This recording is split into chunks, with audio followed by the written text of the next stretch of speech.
Have you ever stopped to think that your negative thoughts might be the faulty blueprints for your own reality? Well, in this explainer, we're going to hand you the master plan to become the architect of your own mind. Let's get right to it.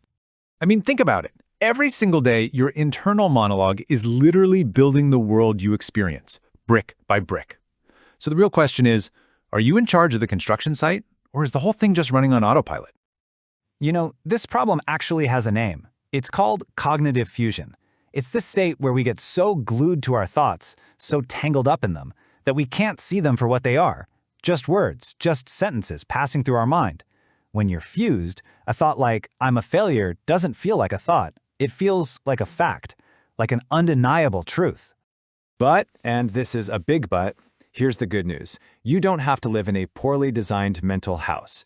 You have the power right now to survey the existing structure, demolish what isn't working, and rebuild something way stronger, way more resilient. You can be the cognitive architect. Okay, so where do we start?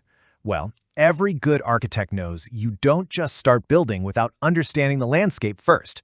So, phase 1 is all about assessment.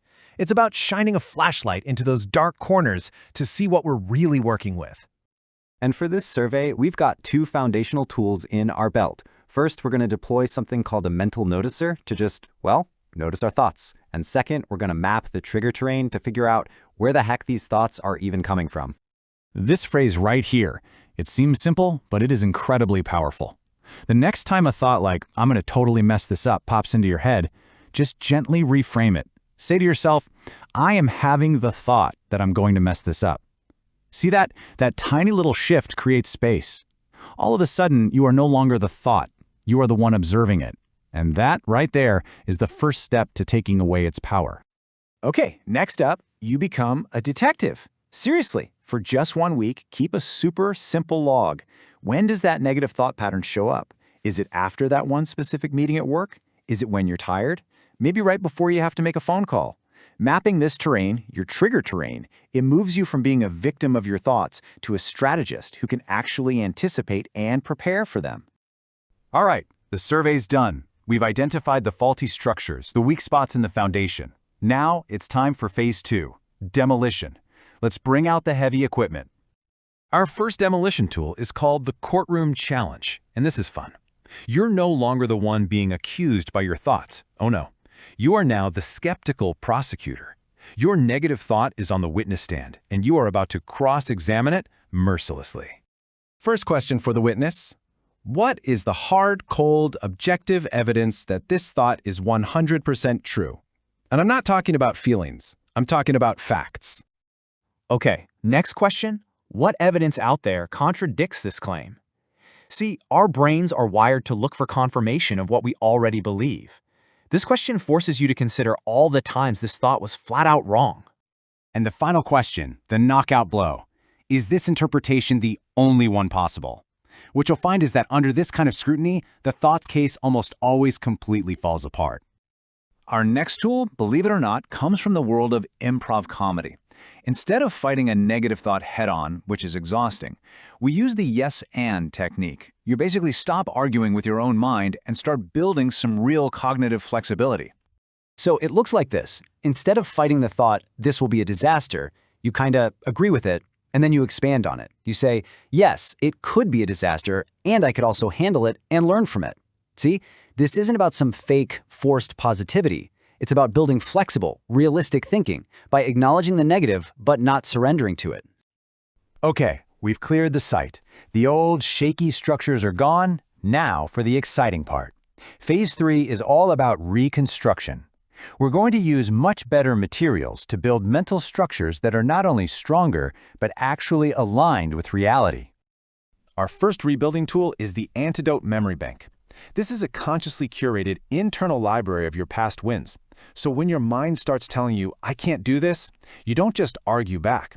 You pull up a specific vivid memory of a time you handled something tough. Replay it in your mind. Feel it. This isn't wishful thinking.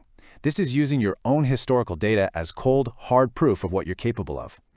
Next, let's get super practical. We're going to treat a persistent negative belief like a business decision using a cost-benefit analysis. You can literally take out a piece of paper and draw 2 columns. What does holding on to this belief give me?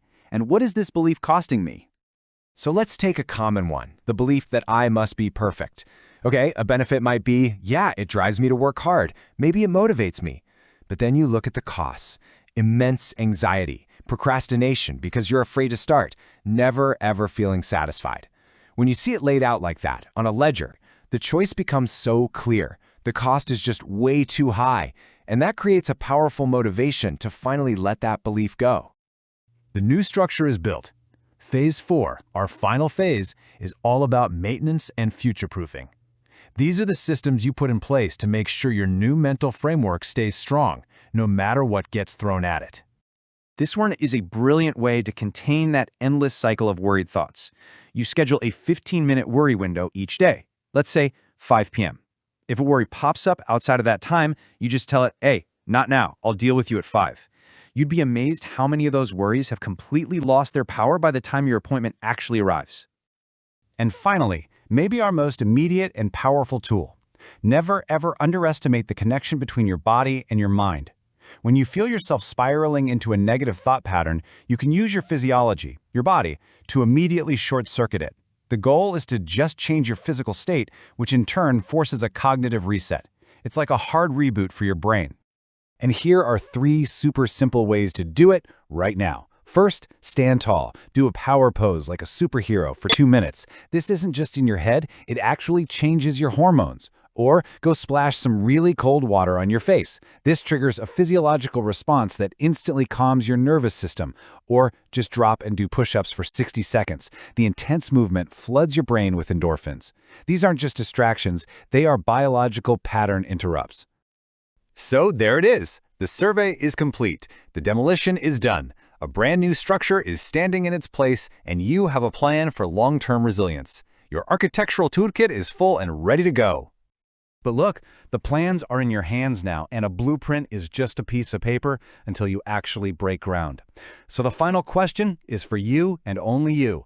Which of these tools will be your first cornerstone? Are you going to deploy your mental noticer today? Will you schedule a worry window for this evening?